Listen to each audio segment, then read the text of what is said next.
अपना next topic है ओम के नियम की व्युत्पत्ति या ओम के नियम का सूक्ष्म रूप। ओम के नियम की व्युत्पत्ति की बात करते हैं। सबसे पहले ओम के नियम की व्युत्पत्ति के अंदर ही ओम के नियम का सूक्ष्म रूप भी आएगा। दोनों के बारे में अपन डिस्कस कर लेंगे।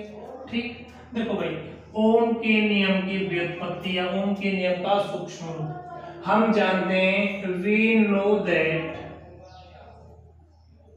हम जानते हैं अपवहन वेग व विद्युत धारा के मध्य कोई संबंध मिला था।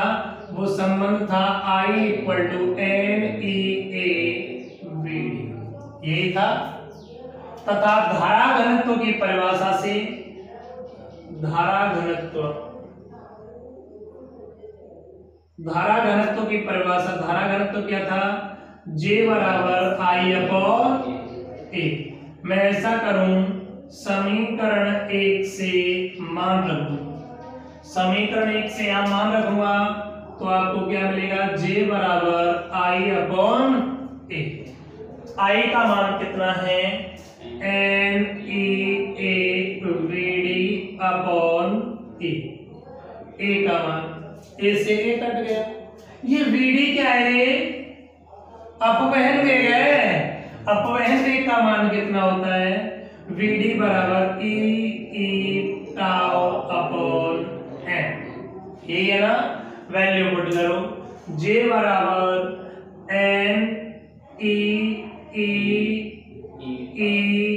τ/m,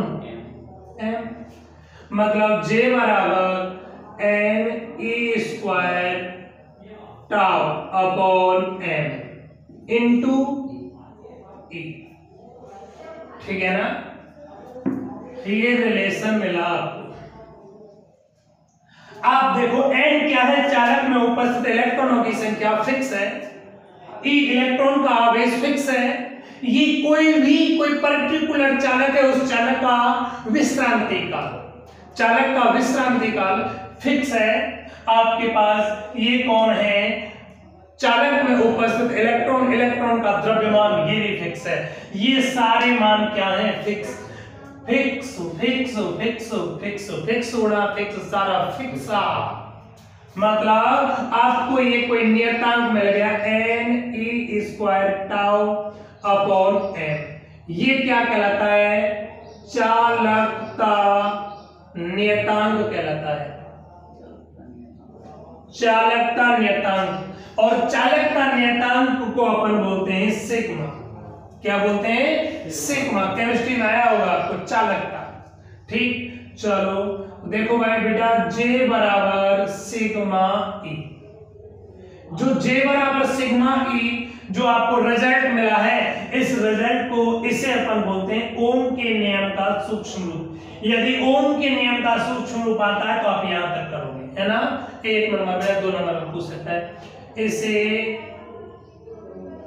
ओम के नियम का सूक्ष्म रूप कहते हैं। आपकी बुक में ओम के नियम का सूक्ष्म रूप लिखा हुआ है, इसे ओम के नियम का सूक्ष्म रूप कहते हैं। और आगे जाके कहीं लगभग 1-2 पेज बाद में और बोल दिया, इसे ओम के नियम का वृहद रूप भी कहते हैं। दोनों ही नाम से इसको डिनोट कर रखा है। ठीक है ना? ये अभी आरबीएससी में और एनसीईआरटी में इसे केवल ओम के नियम के सूक्ष्म रूप, इसे क्या कहते हैं? ओम के नियम का सूक्ष्म रूप कहते हैं। ठीक बेटा, चलो चले आगे। अब देखो, मैं यहां डाल देता हूं समीकरण 2। मुझे फिर याद आ रहा है, चूंकि J क्या होता है? धारा घनत्व। तो J बराबर होता है I/A, है ना? एंड आपके पास E कौन है? विद्युत क्षेत्र। विद्युत क्षेत्र और विद्युत विभव में संबंध मैंने बताया था, V = E/D। E/D। D क्या है? चालक की लंबाई। यहां चालक की लंबाई में कितना ले लेता हूं? N। V = E/N, मतलब यहां से आपको E बराबर क्या मिलेगा? V/N। मिलेगा। आप देखो अगेन, समीकरण कौन है, 2 में मान रखने पर,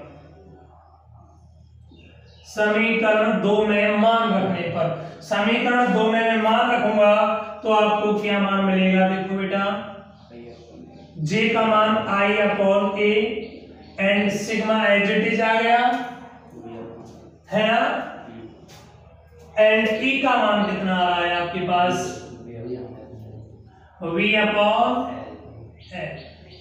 ठीक, एक चीज होता है आपके पास में बेटा प्रतिरोधकता, प्रतिरोधकता, प्रतिरोधकता होती है रो, क्या होती है, रो। रो बराबर आपके पास होता है 1 अपॉन सिग्मा, 1 अपॉन सिग्मा, या चालकता में बोल दूं, चालकता बराबर, चालकता क्या होगी सिग्मा, और सिग्मा बराबर होता है 1 अपॉन रो। प्रतिरोधकता के व्युत्क्रम को क्या कहते हैं, चालकता कहते हैं। ठीक है ना, ठीक, मैं इन चीज को आगे पढ़ाऊंगा लेकिन यहां ये यूज आ रहे हैं। चलो बेटा इधर देखो, सिग्मा, सिग्मा की जगह क्या लिख सकता हूं मैं, 1 अपॉन रो लिख सकता हूं, आई अपॉन ए बराबर 1 upon rho into V upon L. इस वी को इधर ही छोड़ दो, सबको इधर भेज दो। देखो v को इधर छोड़ूंगा तो v अकेला छोड़ दिया, ये नीचे से ऊपर चले जाएंगे, रो और v बराबर रो एल अपॉन ए इंटू, है ना, कोई समस्या।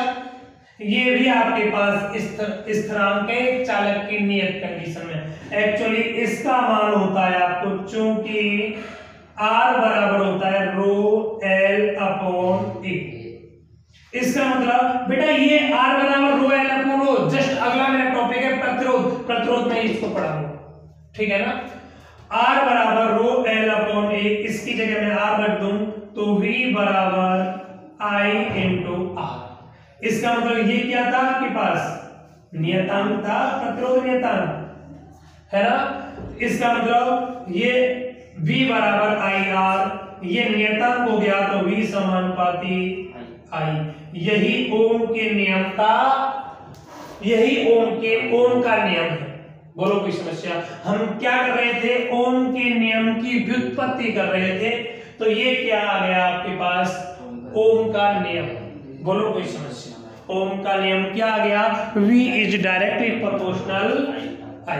उसने बोला किसी चालक की नियत भौतिक अवस्थाओं में, चालक की नियत भौतिक अवस्था में क्या रखा, ताप, दाब, लंबाई, क्षेत्रफल। देखो नियत भौतिक L और A नियत रख दिए, रखे या नहीं रखे। इसके अलावा क्या आ गया, प्रतिरोधकता। प्रतिरोधकता बेटा ताप और दाब पर चेंज, ताप और दाब पर डिपेंड करती है और किसी बात के ऊपर डिपेंड नहीं करती। इसका मतलब इन किसी चालक की नियत भौतिक अवस्थाओं में, इसका मतलब R नियत होने पर चालक के सिरों पर उत्पन्न विभवांतर उसमें प्रवाहित धारा के समानुपाती होता है। ठीक बेटा, धन्यवाद।